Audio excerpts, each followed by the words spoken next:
Hello everyone and welcome to Mr.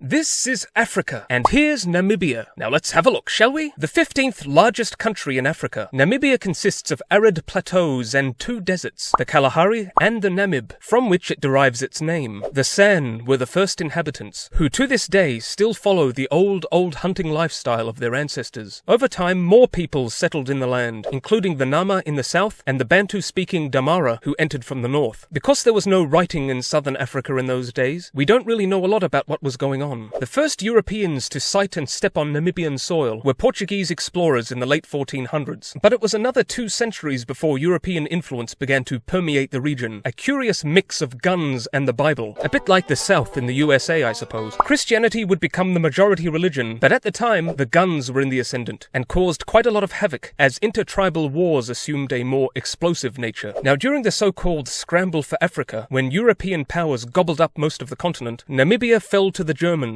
Settlers moved in and started farms and mines, and the natives, not exactly overjoyed at being colonized, started rebellions. The Germans, not exactly overjoyed at being resisted, intensified their efforts at crushing the revolt. How? Well, seeing that the rebellion was being led by the Nama and the Herero peoples, the Germans, under the command of General Lothar von Trotha, decided to wipe out those peoples, and tens of thousands died in what proved to be the 20th century's first genocide. They died, and von Trotha was honored by the Kaiser with a shiny medal. In 1915, during World War I, German control of Namibia ended as South Africa swept in and took over, and instead of Trotha, they got a guy called Botha. Being joined to South Africa meant that from the 1940s, Namibia fell under the apartheid system of racial segregation. Anyway, after unsuccessfully pleading at the UN for years and years for independence from South Africa, we witnessed the rise of the People's Liberation Army of Namibia, who fought for freedom the old-fashioned way. It took over 20 years, but finally, in 1990, the country gained independence, and Sam Nujoma became the first president. In 2021, Germany agreed to pay over €1 billion to Namibia for the horrors it inflicted over a century before, and Namibia today, with a medium level of human development, is one of the most free and peaceful countries in Africa, and we only hope that things get better for the Namibian people. So that's it for Namibia, and that's all from me for now. Bye-bye!